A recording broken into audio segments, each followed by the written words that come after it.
Hey everybody, what's up? Welcome in to the Athletic Fantasy Football Podcast on Monday, November 8th. I am Michael Beller. This was a strange week 9. We still got one game left, Monday Night Football, Bears and Steelers. If it follows anything that we saw on Sunday, it means that we're going to get like a 10-202 game from Allen Robinson, and the Bears are going to somehow upset the Steelers. That would be right in line with everything we saw on week 9 Sunday, and we're going to break it all down for you. On this episode of the Athletic Fantasy Football Podcast, I am joined, as always, by Jake Seeley. Jake, what's going on?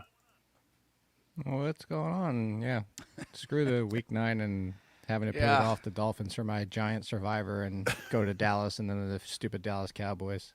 Oh, man, that is, there was a survivor carnage that we've been waiting for months. We finally got in week 9 with the Cowboys. Well, we got it last week. We didn't have to have it again. The Bills, but this was a big one. Cowboys, Bills. Those were too big. The Saints were a decent one as well. I mean, it was a crazy week, Funston. How you doing? Yeah, I'm kind of as grumpy like Jake is there. I have a possibility of not getting a win in fantasy this week at all. I had one team that scored 46 when your average scores are typically in like the 120 to 160 range. It was just, I mean, it really was just one of those weeks, and just a strange up and down, strange results, strange ways we got to those results, and that's obviously where I want to start this episode. What, Jake, was the weirdest part from a fantasy perspective to you of this weird week 9? That the Chiefs offense still sucks. That's really what it comes down to. They had an easy matchup with the Packers, and of all the attempts, like look at how many attempts Patrick Mahomes has, because everybody out there might look at the box score and be like, oh, I threw for 100, what was it, 70 yards or something? Like, maybe he only threw the ball 18 times. No, they threw a ton, and he's been miserable. Now it's 3 straight weeks now. And I tried to say is Patrick Mahomes don't have any concerns, but it's been either Hill or Kelsey, and even their Hill or Kelsey games haven't been consistent or the best of what they could be. The running game has been fine. I mean, Derrick Henry, but it's honestly like the weirdest thing is just the fact that the Chiefs look broken. That's all I can say is the offense looks broken. Funston, let me ask you to jump in on that too, because that was something that we had planned to talk about also, and it was a strange part of this week. I mean, they won the game, but like at what cost? Because this offense does, as Jake said, look totally broken.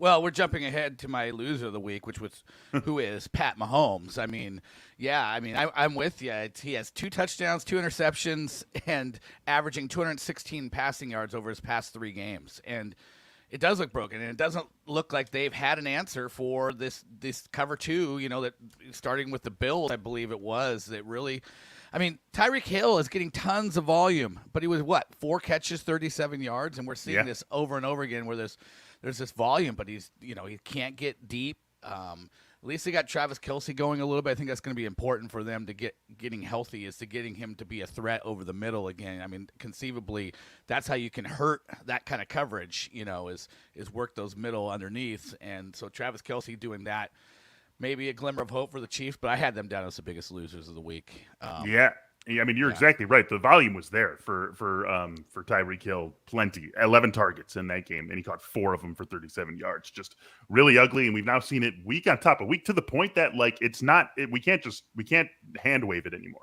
We can't dismiss it. We can't say the Chiefs are going to be fine. They're still the Chiefs. And even earlier in the season, when this was starting, they were still putting up some big numbers, doing it in different ways, doing it in ways where it felt like they had to work harder than they had in years past, but they were still ultimately getting to where we expected them to be. And now that's totally gone as well. And I mean, it's not like you're going to bench Pat Mahomes. It's not like you're going to bench Travis Kelce.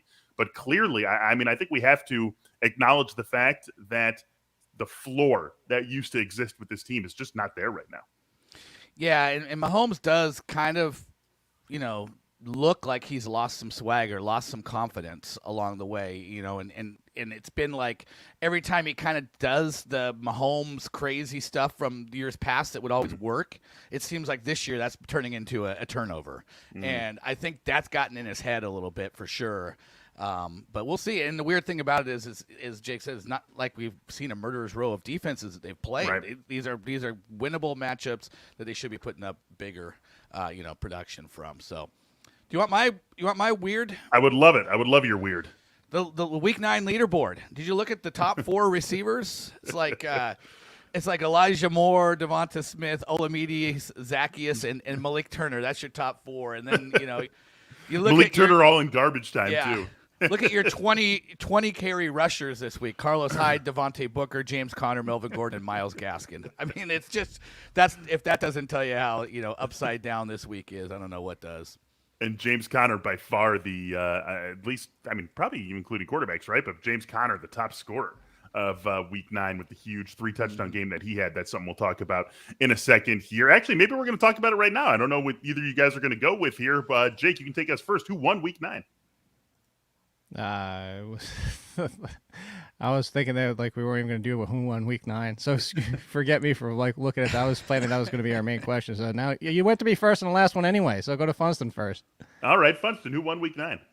I think James Conner's the obvious because of the high ankle sprain to Chase Edmonds and how that will keep him out for a while and how that unlocked him in the passing game for 5 catches and 77 yards. I think he's the obvious winner because was the obvious leader in statistical production this week as well. I think on the other side, George Kittle, seamless return, 6 catches, 101 yards, and a touchdown. Okay, just take everybody then.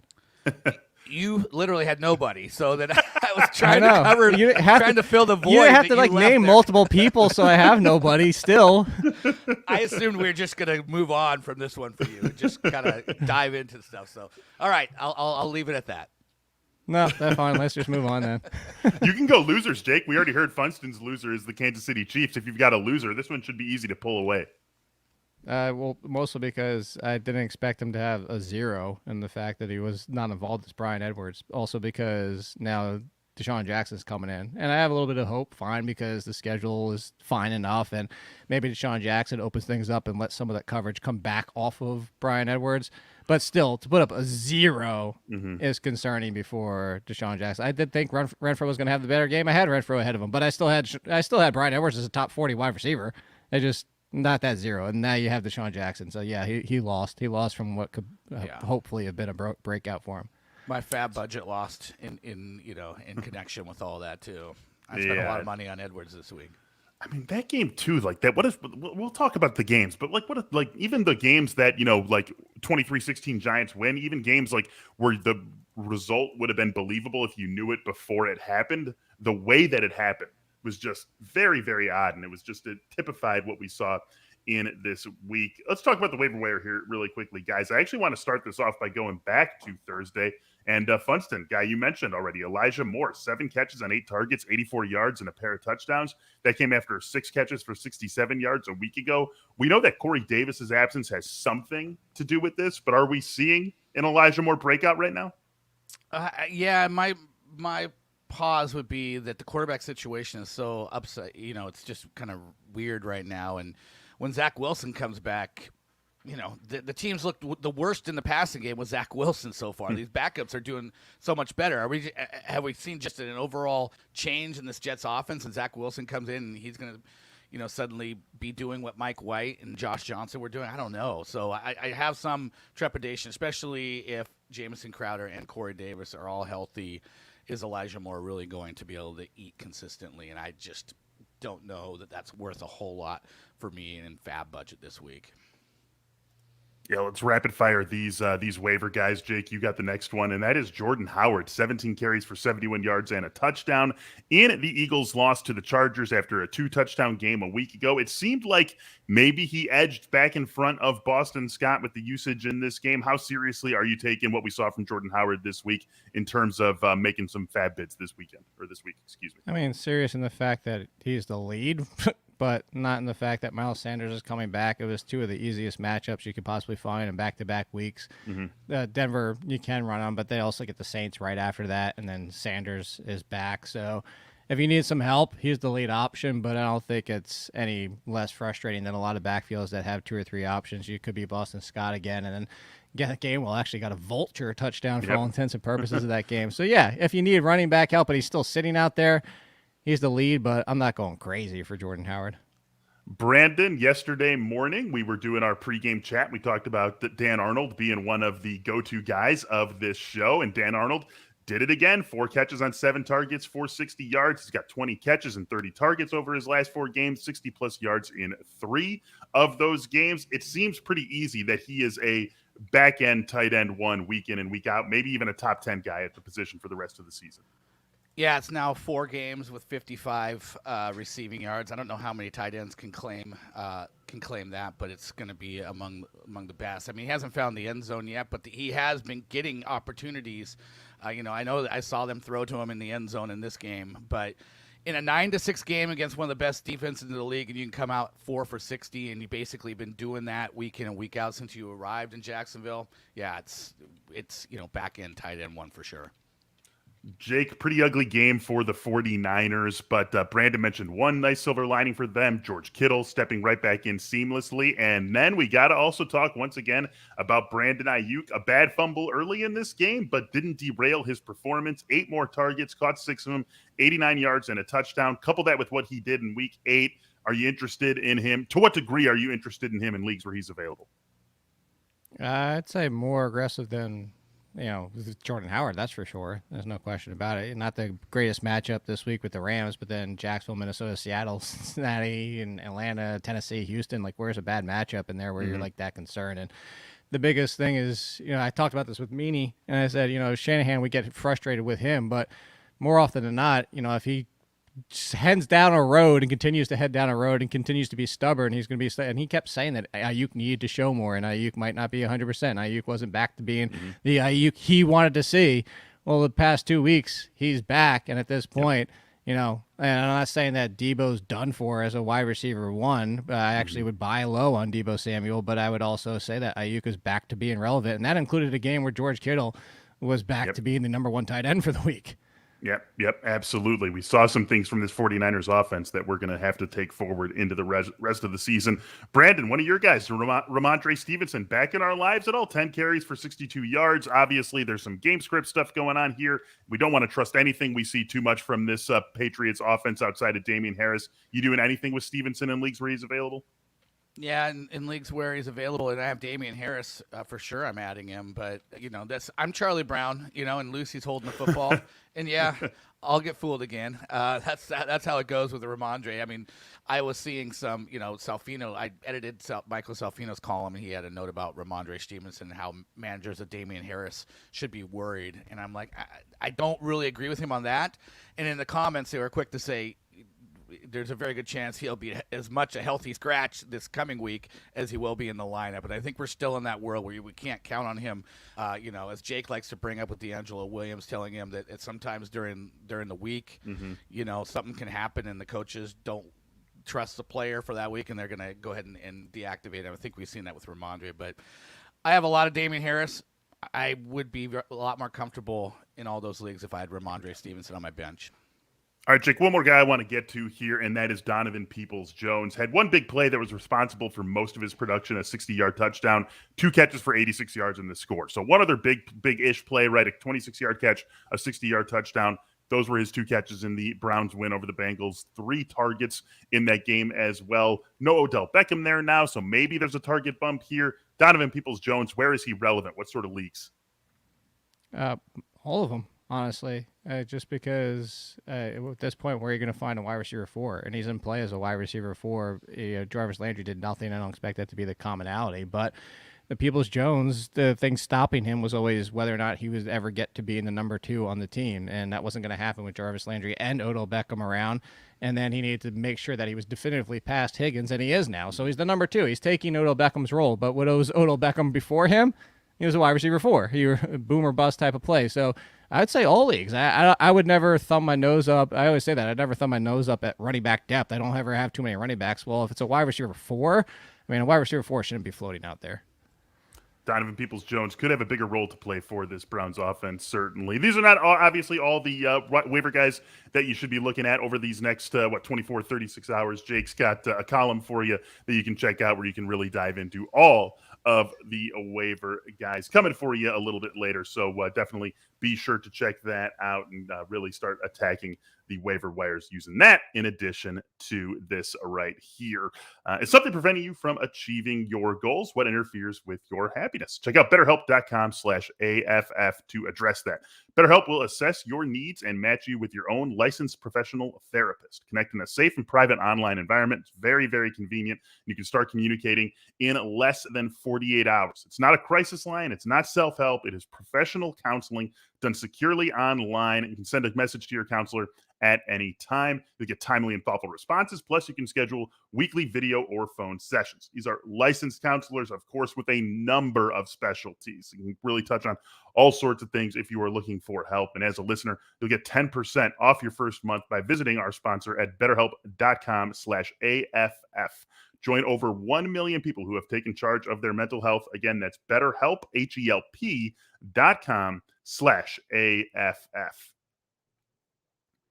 Ritual, also back with us. Ritual is a plant-based, sugar-free protein powder reimagined to be a building block for your daily life. Protein powders and supplements, it can be a little bit intimidating. Maybe you're not exactly sure what they're made of or how to use them or anything like that. Ritual cuts out all that BS that makes it hard to find the right products and made without gluten or genetically modified ingredients. Ritual provides essential protein and nutrients that support bone health, brain health, and lean muscle mass. Mixing it up is as easy as shaking one scoop into your water bottle, and the one-of-a-kind recipe gives it a richer, tastier flavor than any other shakes. I love that you know exactly where it's coming from and you understand why what is in it is in it. It's very easy to understand. Taste is not bad either. It's just a really good product if you're looking to up your bone health, brain health, and get that lean muscle mass. So why not shake up your Ritual? To make trying something new less scary, Ritual offers a money-back guarantee if you're not 100% in love. Plus, our listeners get 10% off during the first 3 months. Just visit ritual.com/TAFF to add essential protein today. That is ritual.com/TAFF. All right, guys, week 9, like we said a few times here, a weird one, but I want to start off with a game that, sort of went according to a script that any of us would have believed going into it, and that is Vikings and Ravens. The Ravens get a 34-31 victory in overtime. Hilarious that Adam Thielen had, 2 targets in this game, and one of them was a touchdown. Like, that's just the Adam Thielen way, but not as hilarious is Justin Jefferson. We have now seen a couple of games here where just the volume hasn't been there for him, you guys. 9 targets over the last 2 weeks. That's just not what we're used to seeing for Justin Jefferson. Any reason to be concerned about that at all, Jake? Yeah, because volume, like that's really comes down to is if he doesn't hit that big play for a touchdown, then we're a lot more concerned than we are today. I mean, I'm not overly concerned in saying like, let's kill Justin Jefferson from being in the wide receiver 1 group, but he's at the back end where going into the season, a lot of people had him as top 5. I think that in a different way before the Calvin Ridley situation, it's like similar to that. Like Calvin Ridley was more volume, but everything was short. Justin Jefferson still getting the big opportunities, but there are fewer opportunities. That's the biggest problem. So, you're still going to play him as a wide receiver 1. It's just low end. And, maybe in some of the matchups, the biggest thing that we come out of this, though, is like what's the takeaway? Like, you're never going to bench Justin Jefferson. Right. Right. I don't know what else more to say than say, it kind of sucks that he's not top 5, but he's still top 15. So not much you can do about it. Yeah, I would just say that, great receivers do what Justin Jefferson did, that even when he got low volume, he still managed a way to, get to 80 yards total and a touchdown. It's reminiscent of DK Metcalf when Russell's been out. Gosh, he's been getting 5 targets week in and week out, and he just finds a way to make big plays and touchdowns. So, and there's a lot of topsy-turviness right now in the wide receiver 1 class, so I don't know that you can separate out Justin Jefferson and say he's more damned than a bunch of other guys. CeeDee Lamb, there's other guys out there that we have to worry about as well.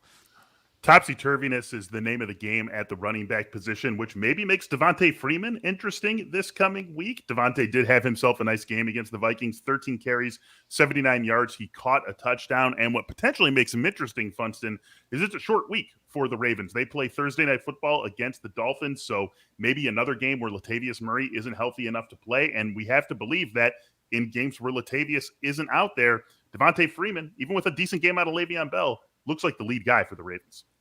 Sort of does, although I thought Le'Veon Bell, jumped out looking from the eye test better than he's looked all year long and looked really good.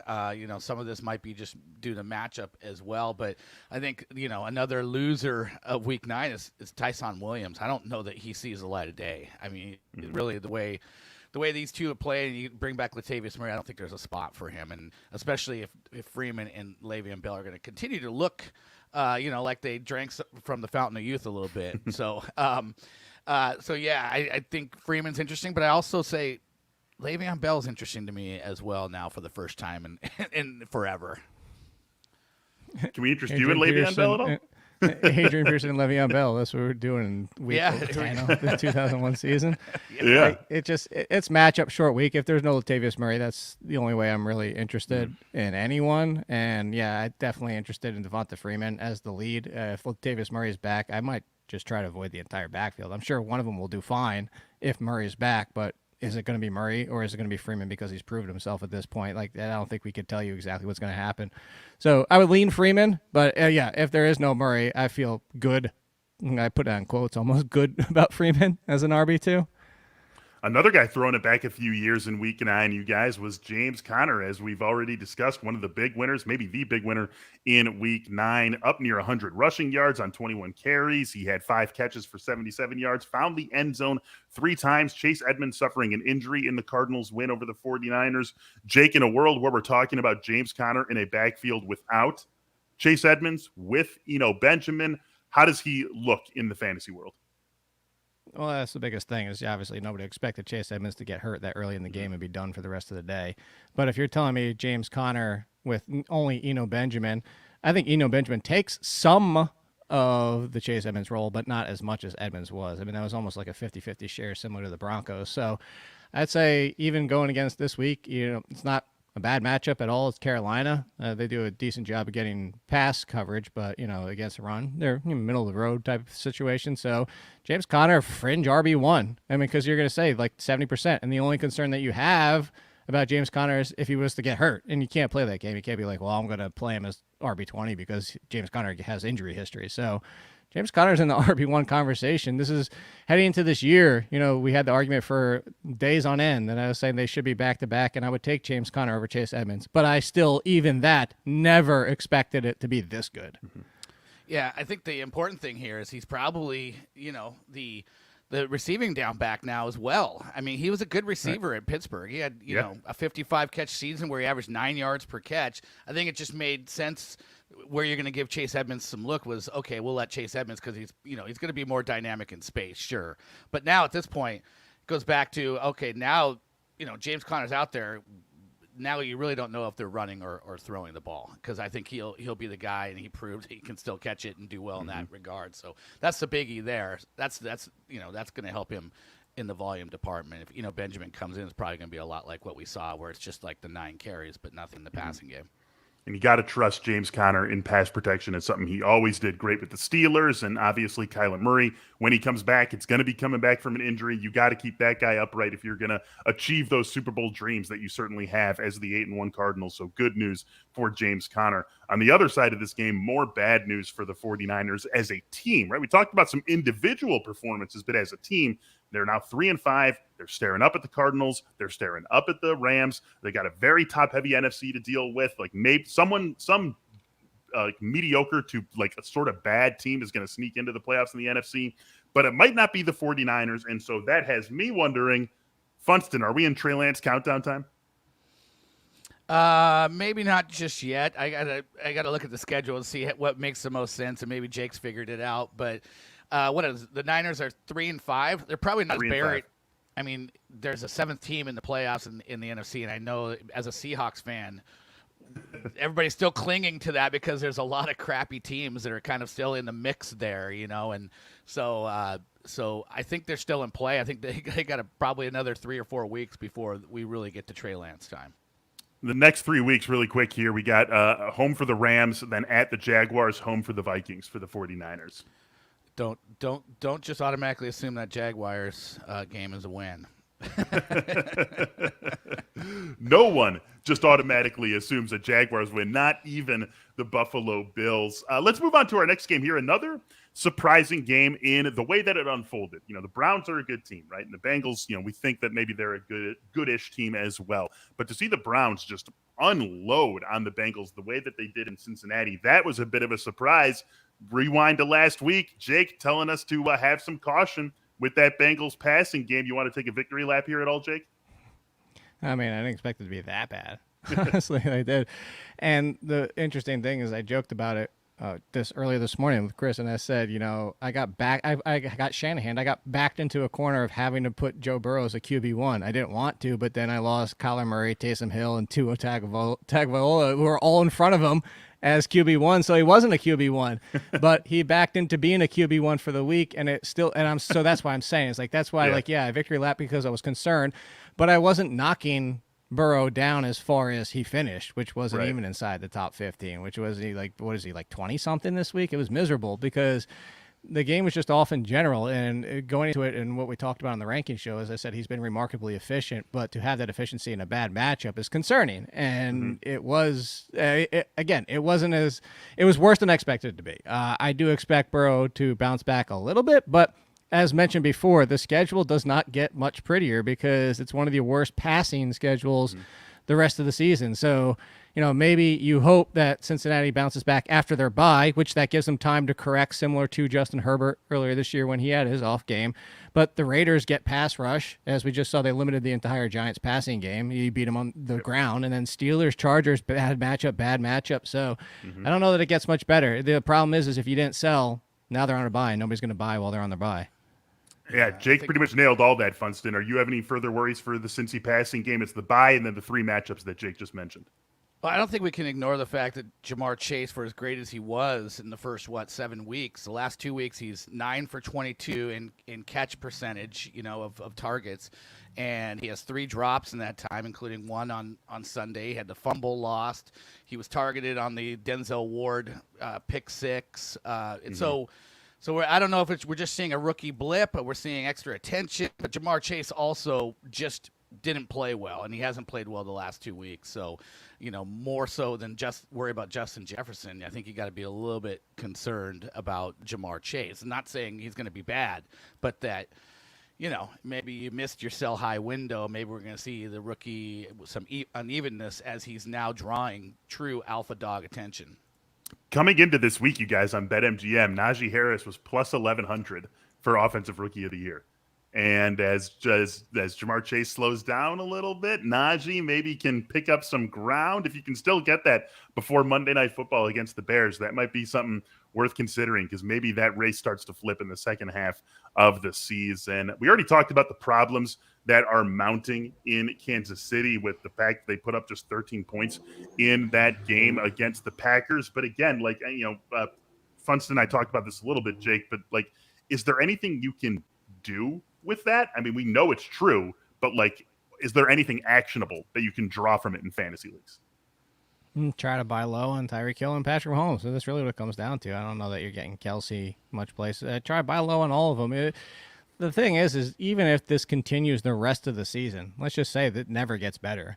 So Patrick Mahomes is a fringe QB1 now. Tyreek Hill is fringe wide receiver 1, and Kelsey's still in the argument to be top 3 at least. So this is kind of like the worst case scenario of what you get going forward. So if you get somebody panicking thinking that, I got to get away from all of it, then you'd still try to buy. Obviously, this is for somebody that isn't potentially getting knocked out of your fantasy playoffs. You can't go, I'm going to buy all these guys, whatever. Right. But maybe if you, on the flip side, maybe if you know that one more loss and you need a last ditch effort, you could look at it that way. So I would say if you're a contender or if you're just looking for the home run, you have nothing left to do but take that swing and hopefully it goes over the fence for you, then that's what you go for. But yeah, I'd throw it all first to try and buy low on all of them because you hope the team's smart enough to fix what's going on. But the biggest problem continues to be the offensive line.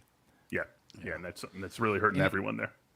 I don't think Tyreek Hill has gone.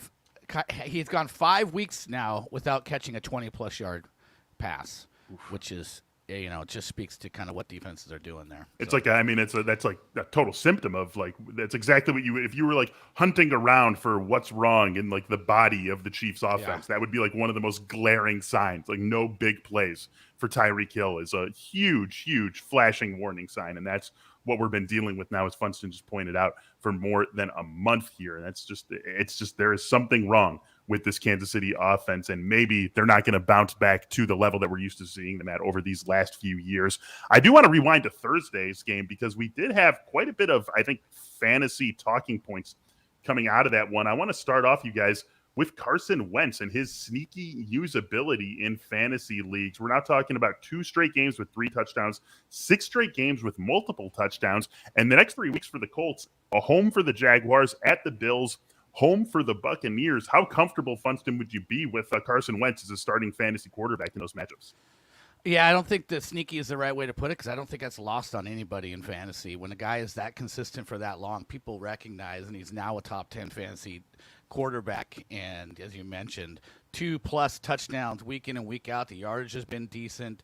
They're very well balanced on offense, and they can beat teams in multiple ways if they have to. So I think at this point he's kind of matchup agnostic, and you can consider him kind of in that back end QB1 class and feel pretty good about it week in and week out.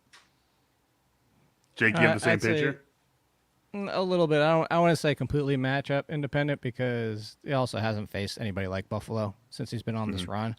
I was just double checking to make sure I was thinking correctly in my head, and I was. I mean, it's Dolphins, Ravens, Texans, 49ers, Titans, Jets. That's not a single pass defense you're worried about in there. So I don't know. The Titans defense is looking better and better each week now. They just shut down the Rams in LA. I'm not putting that much stock into the Titans defense being somebody I'd be concerned about, though. Like, it's looking better, but not concerned. How many defenses are you really just like, that's going to change your opinion now? The Bills. He's got the Bills coming up. That's my point. He's got that like coming one or up. two. I mean, Cleveland and the Bills. There's not a whole lot of defenses out there. You're asking me the question. Let me finish the answer. It's not just the Bills. It's also the biggest problem is Carson Wentz has a Week 14 bye. That's why. That's what I was going to couple into this. Is like, sure, I had Lamar Jackson. I used Carson Wentz during Lamar Jackson's bye, and that was great for me. I was happy about it. But like going forward, I wouldn't be. Put it this way, Joe Burrow's got his bye this week, a more worrisome schedule. I still don't think I'd make the swap of Burrow for Wentz. Funston, you on the same page with that? I mean, I think it's a pretty good debate. I don't know if I can slam dunk an answer right now, but I think it's in the it's a good 50-50 kind of proposition. All right, maybe you can slam dunk an answer for this. We can keep this nice and short and sweet. Jonathan Taylor, is he going to be the rushing champ? Yes or no? He's going to have the best odds for sure. Yeah, I'll say yes, sure. Yes. I mean, what a game he just put together. 172 yards rushing, 28 more receiving, so 200 yards on the dot, a couple of touchdowns. Jonathan Taylor taking off. Who is right behind him? Nick Chubb's 100 yards behind him. Nick Chubb's next up. Yeah. Nick Chubb's that could be a good little race for the second half of the season. 100 yards is, it's meaningful, Taylor's got but it's not. He's got the bye in Week 14. Yeah, Taylor's still got his bye.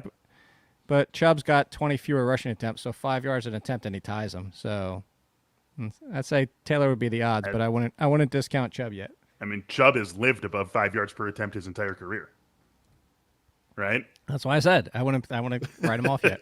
That's a fun one. That'll be a fun one to watch. Jonathan Taylor and Nick Chubb contending for that rushing title down the stretch here. Ty Johnson versus J.D. McKissic. I put these guys next to one another like this, you guys, just because it feels like the sort of role Ty Johnson can play. So maybe it's less Ty Johnson versus J.D. McKissic and more, can Ty Johnson be a J.D. McKissic type player, Jake, in full PPR leagues the rest of the season? He's better. Reading my waiver column, I thought you were going to let me victory lap this one. I was saying Ty Johnson I said Ty Johnson, stop ignoring Ty Johnson. Heading into last week, he was RB25. Oh, by the way, in the last 4 games, he's only played 3 because they had their bye. So he's RB25 with only 3 games where a lot of running backs have 4. And the best part about it is why I thought you were going to let me victory. I thought you were going to talk about the one that I retweeted, the guy who waited till 5 minutes was left in the game and said, this is why we don't trust Ty Johnson. And the very next play, Ty Johnson scored a touchdown. Like when trolling goes sideways as fast as it possibly can. So there you go. Yes, Ty Johnson over J.D. McKissick. The only reason J.D. McKissick, I think, legitimately is in this conversation, and he could surpass Ty Johnson, is if Antonio Gibson gets shut down. I think we have to see what Washington does. I'm assuming they're going to try and see what Gibson looks like with 13 days-ish off, and maybe they hope that fixed everything, even though it's not as long as a layoff as Funston keeps referencing and what Virginia and Inside Injury says, but maybe they're hoping that gets him right. But that's where, at this point, going forward, if Gibson played the rest of the season, I would take Ty Johnson. All right, one of the I think there are two games that stand above the rest in Week 9 for just like, what the hell was that? And one of them certainly was Broncos and Cowboys. Funston, is this just a flush and move on game for the Cowboys? Let's not worry too much. Dak coming off the injury, just forget about it, move on, and not too concerned with all the things that seemingly went wrong for them in Week 9? I mean, you have to. How else can you explain it? I mean, I watched the game. Dak looked bad. I mean, he didn't look Dak-ish, and I think you have to point to the injury. I mean, I think we have to give him the pass like we gave Justin Herbert, looking bad for 2 weeks in a row, and then all of a sudden he comes out and he's back to being Justin Herbert this week. So I expect that we'll see a better version of Dak next week, and as he continues to get healthy, it's the only explanation to me is just, coming off an injury, they were just out of sorts a bit. Jake, same thing. They had just to make forget it about worse it by throwing 2 touchdowns to the people, like one person that mattered for nobody. Like it's almost like he did it on purpose just to screw us all. Yeah, I think another week will be fine, and because also Ezekiel Elliott was kind of having an off week too, so it's just that entire thing went sideways. But I don't even want to talk about them because screw you guys and my Survivor. Man, yeah, I'm in a couple of Survivor pools. I'm in one where I had 2 entries, one of which was on the Colts, so yay for me. The other one was on the Cowboys, so I'm down to 1 entry in that league. But my pot odds certainly increased with not being on the Bills and only having one of my 2 on the Cowboys. So that's just a way of saying I had a better Survivor week than you, Jake, in your face.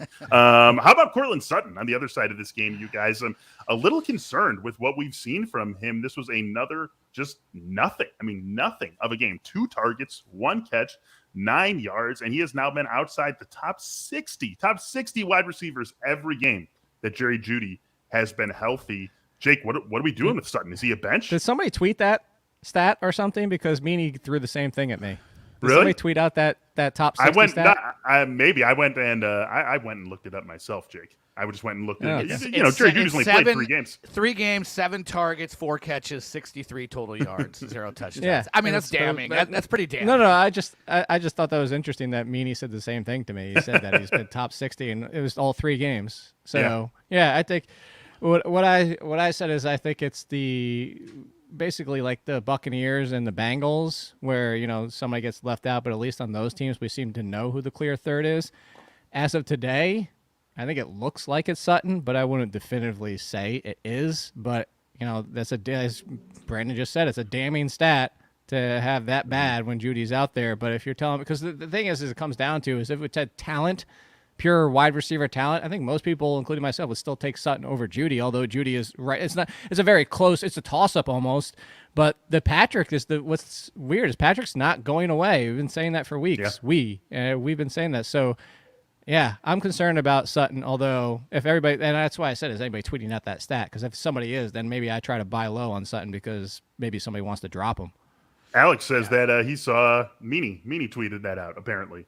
I just went and looked. You stole it from Meanie. No. FFtoday.com, very easy website to use, very easy to sort things. I just knew it was something in my head. And then, obviously we're humans. We're naturally going to draw cutoffs at 10, 20, 30, 40, right? And so 60 is just the one that he fell beneath.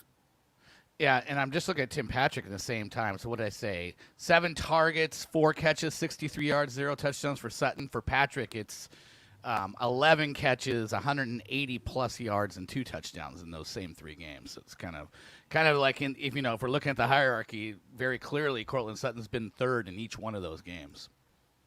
I will see your Dak Prescott touchdown pass annoyance and raise it to the Falcons. Could there have been, they score 3 touchdowns, they score 27 points, they win that game, or there 3 less useful touchdowns than Olamide Zaccheaus getting 2 and Matt Ryan rushing for 1? No Kyle Pitts, no Cordero Patterson finding the end zone. Had a great game yardage-wise, but Nothing. We're talking about Zacchaeus Well, and Matt Ryan rushing. Shout out to Brandon Howard, who had a nice little expose on Zacchaeus in his column this week. So there's any loyalists of Brandon Howard out there, they might have reaped the benefits of Zacchaeus. But that was No, about I was it. going to say, yeah, the shout out is we would just mention it's Malik Turner taking the only 2 touchdowns that Dak threw.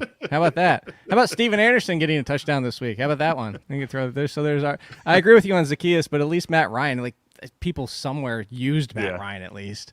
Matt Ryan rushing touchdown. Come on. Yeah. It's a touchdown for Matt Ryan. It's a touchdown. People were using him. I mean, I'm looking. When you're guessing between Russell Gage and Tajay Sharp and Olamides Zacchaeus, like any one of them makes more sense. What you just where's put an Kyle S on his Pitts? first name Where's too. Kyle Pitts? Kyle Pitts, they missed on what would have probably been like an opening drive touchdown to Kyle Pitts too. I mean, if he would have caught that, and he would have had like over 100 yards and a touchdown. But Matt Ryan sailed it. Or did Kyle Pitts drop it? Do you guys remember what happened on that very first drive? I was on my way to a friend's giving. Okay. So I missed the very early part of the first quarter. Yeah, of noon games. Either way, it was opportunity loss for Kyle Pitts. It could have been a huge play, and it should have been, but it didn't happen. Well, it's just, there were so many of those touchdowns that we had in week 9, which, again, typified the week. And maybe we see, do you guys think we're going to see any sort of just the blandest quarterback competition of all time with Trevor Siemian and Taysom Hill the rest of the season? Siemian's end of game numbers, if you didn't watch anything in the game, if you didn't know how that game unfolded, and you just look at the box score, they don't look terrible, right? But we know how that game unfolded, and we know that the Saints needed that ridiculous rally to almost ultimately win that game. Is there any chance we get this as a quarterback battle and Taysom Hill ends up taking over, Jake? Is there anything you want to place a bet on there? No, I don't mess with it. Like, I think that's just what we're going to see is Sean Payton loves to have Taysom Hill as the change of pace option, and Simeon's doing fine out there, although the offense – probably the way that it worked yesterday worked better for the Taysom Hill style, which would make sense. But if you're going to use Simeon, it's just like you could say, well, you should use the offense a little bit differently, including, force him, make him stand there and practice and throw 10 straight targets to Alvin Kamara until he realizes that he can throw to Alvin Kamara and not only Mark Ingram. But, it really comes down to is the offense would work better for Simeon if they made it change a little bit, but it's Peyton is doing what Peyton does, and I'm not saying we're smarter than Peyton. I would never say that, but his offense is built to have both have value, and if you're playing this game where both have, then I want nothing to do with either. I never want anything to do with the quarterback situation, even unless Taysom Hill definitively was announced as the starter, because you're not going to sprinkle in Simeon. I want nothing to do with it. Man, I would bet on Taysom Hill.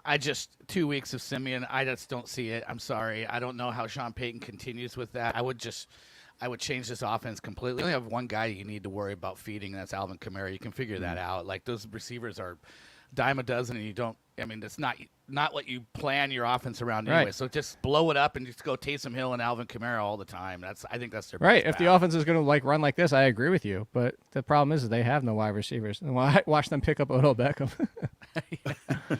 Someone's going to, and we're going to talk about that. Not off of waivers, though. No. I think he's going to clear waivers, and then yes, that definitely feels safe there. And yeah, Simeon and Hill, that would just be the blandest quarterback competition any of us could ever imagine, right? That would just be crazy. Cashback credit rewards. So 2020, earn Bitcoin instead. BlockFi has the world's first Bitcoin rewards credit card that lets you earn an unlimited 1.5% in Bitcoin on all qualifying purchases. Grow your Bitcoin portfolio when you buy groceries, pay bills, fill up at the gas station, just use the card, and then you can grow the portfolio. You can earn 1.5% back in Bitcoin on all qualifying purchases. There are no reward limits. There's also no annual fee, no foreign transaction fees, just Bitcoin earned on every single qualifying purchase. BlockFi is a leader in crypto, named a Forbes FinTech 50 list. A lot of F's there. Forbes FinTech 50 list in 2021. Right now, our listeners can get a bonus of $25 in crypto after making their first purchase with the credit card when you sign up at blockfi.com/fantasy. That's $25 bonus in crypto deposited right into your account after you make your first purchase, but you have to use our URL, blockfi.com/fantasy. Start earning Bitcoin back on all your qualifying purchases today, blockfi.com/fantasy. Not all eligible geographic, regulatory, and underwriting restrictions apply. Fees and terms are subject to change. Additional terms of service are available at BlockFi.com. BlockFi is a financial technology company. Banking services provided by Evolve Bank and Trust, member FDIC. All right, guys, let's talk about the Eagles and the Chargers for a second. Miles Sanders, we know he's coming back. We referenced Jordan Howard a little bit earlier. Funston, what do you think Miles Sanders is coming back to when he does come back? Yeah, probably more of a timeshare than before. The good news, though, is I think they weren't just giving – I think they've transitioned their offense to be a run-heavy team now, where they were not running, at all earlier in the year. So Miles Sanders might be coming back something to a similar role just because they are now just going smash mouth, it seems like. So maybe there's going to be a little bit more volume, and maybe he'll be the clear receiving back, and maybe it'll probably be Miles Sanders and Jordan Howard with Boston Scott falling back and Kenneth Gainwell falling back. That's kind of where I imagine this might be going. Jake, do you see it differently? So where you're saying, hey, now you're an all-star? Is that what you're saying? Game on. Smash Mouth? Go Hey now. play. Oh, Smash Mouth. Yeah, there you go.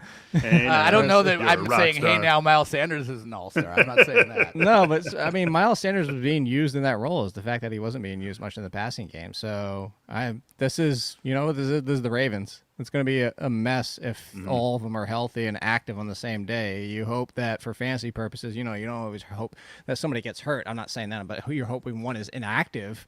But if Miles Sanders comes back and Jordan Howard's still there and Boston Scott is still doing his thing, and now forget about it. You're just out altogether. And maybe at that point, Jordan Howard hits the game day inactive. Because last week they took him back off the roster and put him in the practice squad and then brought him back on later in the week. So maybe, but Jordan Howard's looked good 2 games in a row. So yeah, as of right now, I see some people have said before buy on Sanders for the hope when he comes back. And I'm like, for what? Like a bench option? That would be my only hope at this point. We talked about Justin Herbert bouncing back in a big way in this game. Keenan Allen had himself a big game. Not a whole lot from Austin Eckler, but that's going to happen. Do we have further reason to worry? Is it time, you guys, on Mike Williams, Jake? No, it's Brandon's guy. Brandon gets to go first again. This is your guy. A little bit. I mean, I think if you watched the game, like Justin Herbert was going to him early, and he had a big drop early and kind of wasn't looking great early, and it kind of decided to just go elsewhere and never really came back around to Mike Williams and ended up leaning on Keenan Allen. I think that's something you have to worry about is just Justin Herbert now feel a lot more, like that Keenan Allen's the more reliable and more trusty guy to throw to because he targeted him a ton after trying to get Mike Williams to get going early on. So we don't know if Mike Williams is still injured or not in some way, if he's not 100%. But I think we are seeing a changing back to Keenan Allen as the lead dog in this pass game. I think that's the takeaway is that, sometimes players and teams will do this. If something's just kind of off at the beginning of the game, you just kind of look elsewhere for what's working. And what's working is 13 targets for 12 catches for Keenan Allen yesterday. It really comes down to, and then Mike Williams only had 5. He caught 2 for 58. Here's the good news. Mike Williams, of his 5 targets, 3 were red zone, 1 was end zone. The only other person with an end zone target was friggin' Steven Anderson's touchdown, as I mentioned before. Why couldn't have that gone to Mike Williams? Yeah. But I say, I'm still... everything was just fun to said though. It was an off week, but at least he looked back like he wasn't kind of like limping along. I don't want to say limping along. It wasn't 90%. He looked fine. He looked good. So I would say I would look to buy low on Mike Williams for another week.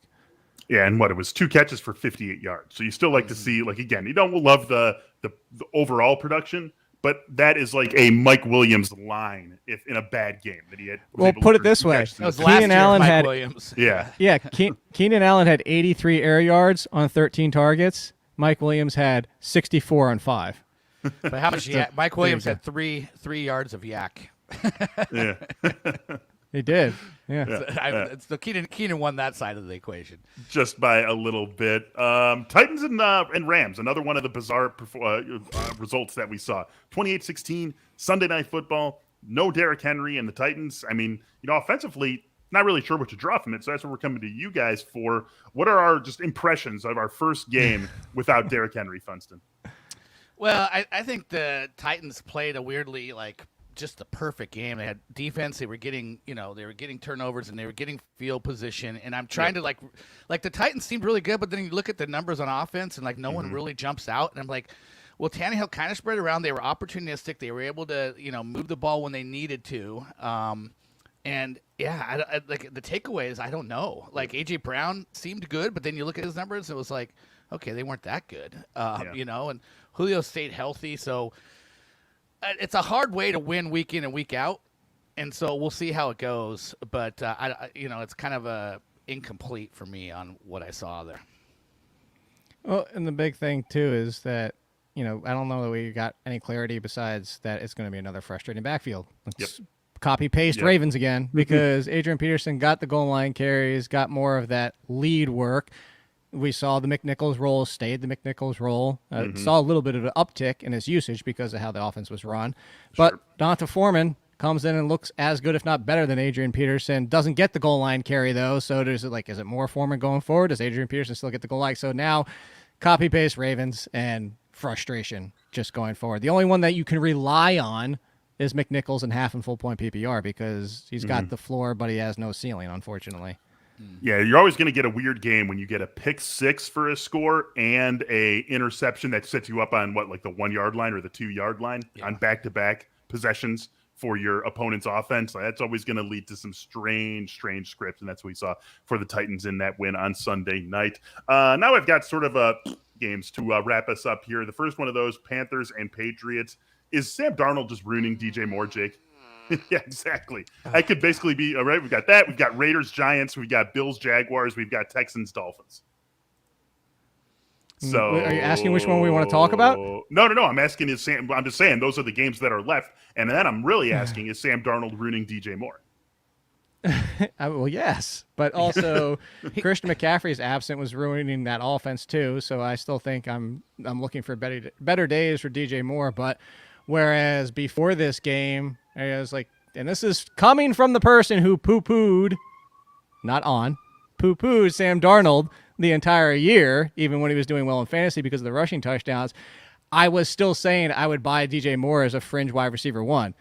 I'm not saying that anymore. I think he's locked into being a wide receiver 2 at this point because even if Christian McCaffrey balances that offense back out, is still going to be he's going to be still too inconsistent to be, Justin Jefferson or DJ Moore going forward. 5 weeks ago, we're probably saying that's a toss-up. Now, it's Justin Jefferson even with the limited targets. I would take Justin Jefferson on 5 targets every single week versus DJ Moore with 10 because that's what we're looking at. So still buying low, still ruin it, yes.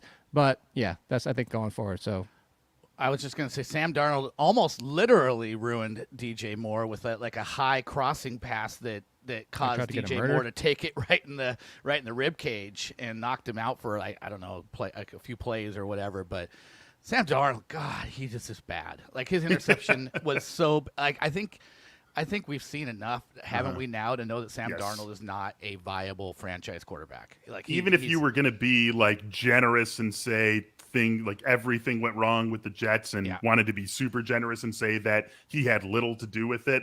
If you were holding out hope for anything, I think that has been dashed after this first half of the season in Carolina. I think that it's got to go into the Blaine Gabbert, Blake Bortles world where we gave him a shot and it's just never going to work out. You're going to be a backup the rest of your career. He already was. Right. But now even the people who were wanting to be as generous as possible to him have to have come around to that realization as well. Raiders and Giants, strange way that we got to a 23-16 Giants win because, the Giants I feel like are sort of getting a pass for the fact that offense didn't really look particularly good at all. Devontae Booker had a fine game, but whatever. Hunter Renfro, is he rising? Is he rising now, guys? It goes back to what I said at the beginning about the Brian Edwards situation, but there's something that, again, I don't drop him yet. Don't, if you need help, obviously, but don't just drop him because you're bitter and angry because I do think that Deshaun Jackson could help. Maybe it doesn't, but I would give him one more week, and here's the other reason why.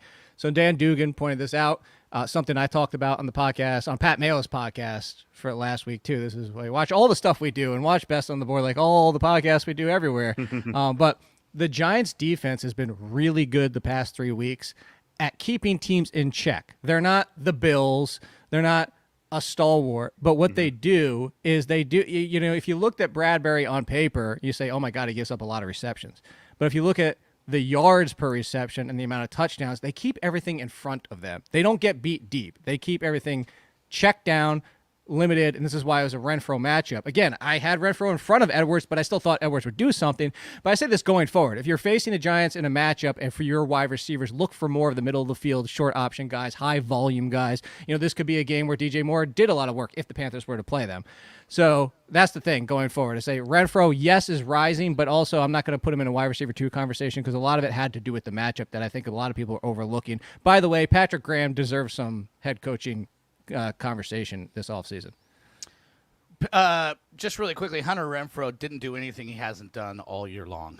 A 7 for Right. 49 in a touchdown game is right in line with what Hunter Renfro's been doing all year long. He's been between 36 and 70 yards in every game, and only under 5 catches one time. So it's whether he scores a touchdown or not. He's kind of like the, what we would always call like the Latavius Murray's, where if you don't score a touchdown, you get 50, 60 yards, and So, all right, guys. Was anyone happy after Bills Jaguars? Anyone at all? Urban Meyer, he was smiling from ear to ear. He was running onto the field and doing backflips. Yeah, we haven't seen an Urban Meyer smile all season long. So people who didn't take the Bills in Survivor.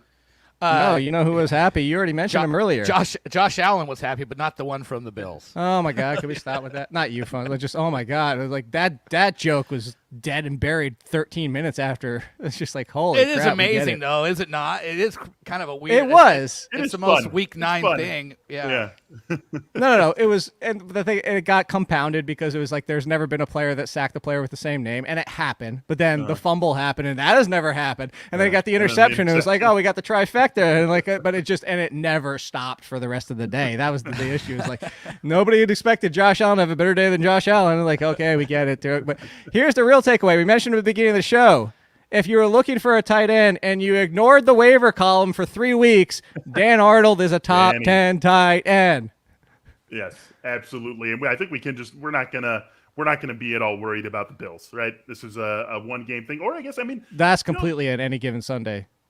And we said the same thing about the Chiefs a few weeks ago. Oh, you even have the thing under the C. You got the little thingy there.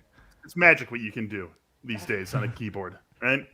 Absolutely. Well, magic. we had at least one solid bad half against Miami as well the week before. So yeah. So it's but look who they get this week. The Jets. So I will say, joking aside, I think what you mentioned about the Miami game, their schedule to this point, and Josh Allen in that half of that game, Josh Allen at one other point, and then especially yesterday, is that maybe the fearsome matchups that they have coming up, which I don't think there's a lot, but, they get the Saints in New Orleans, and the Saints defense is legitimately good. They get the Patriots right after that. Buccaneers you could see going either other way, and then you get the Patriots again for Week 16. Maybe it's not as cut and paste and dry as it's simple as, start them no matter what. Mm-hmm. Yeah, and you have to wonder, a team, how can you go in a game at 6-9 and you ran the ball with your running backs 9 times? I wonder if the Buffalo just needs to kind of look in the mirror and say, hey, we need to have at least some semblance of balance. Is this what's giving us a little bit of problem here? Is the teams aren't respecting our ability to run at all, other than from our quarterback? And has anybody said the good loss thing with them yet? Has anybody thrown that out there? We're gonna get to it eventually. Don't just give it some time, because we definitely will hear that, I'm sure, at some point this week. Last game, do you guys care about anything that happened in Texans Dolphins? Either you want to jump in? Anything that happened? I liked Myles Gaskin 17-9? getting 20 carries. That was exciting. I'm all in on good things happening for Myles. That was Gaskin. nice. I expected him to get fewer than that because I expected more Ahmed in that kind of game of what that game exactly was for the Dolphins. So that, I think that's the more surprising thing. And, I was slow to come around on Gaskin, but it was the backfield. So yeah, but you know what the good thing is? Go. How many targets did Brandon Cooks have? There you go. I will take even 13 or something. It was something. Yeah, crazy. I don't even care. I told you, I don't care if he only catches half of his passes this year. When you're going to get 150 targets in the season, I don't care. Yep, 13 targets, turned it into 6 for 56. But the 13 targets, that definitely looks nice on the stat sheet. There's no arguing with that. Was Tyrod Taylor's attempted throwaway that turned into an interception the worst throwaway in NFL history? It sort of has to be, right? We just had Carson Wentz and it's Matthew Stafford just do both of them at the end zone there, so I don't know. Yeah, but they're at least in theory trying to make plays. Tyrod There was another trying to just throw it, dump it out of bounds, and was too I don't No, even we know already what had, to we say. had one of those too, like 2 or 3 weeks ago, where it was just Yeah. thrown out of bounds and it stayed in bounds and turned into an interception. Wasn't that Darnold? I think that was Darnold. Darnold, yeah, we was kind of running to his left towards the sideline and kind of just lobbed it up. And Yeah, and it stayed in bounds and turned into an that was the one I was interception. thinking of too. And that's part of the There you reason go. why I've pushed Darnold into Blaine Gabbert So territory. it's top 5, Beller. Yeah, it's I think it's easily also the week 9est play of week 9 that we had. I mean, that was that's the Dolphins go and score a touchdown, and that's the difference of the game is the throwaway that wasn't from Tyrod Taylor. So still have a lot of faith in him bouncing back next week. Now let him get the rust off, and then we can come back to Tyrod and that Houston offense. Maybe a week from now. But that's a discussion for later in the week because we've had all the discussions we're going to have on this episode. That's going to do it for the Athletic Fantasy Football Podcast. Here today for Jake and for Funston, I am Michael Beller. Thanks for listening to us. Good luck if you have anything that you still need to go right in Bears and Steelers. We'll talk to you all soon.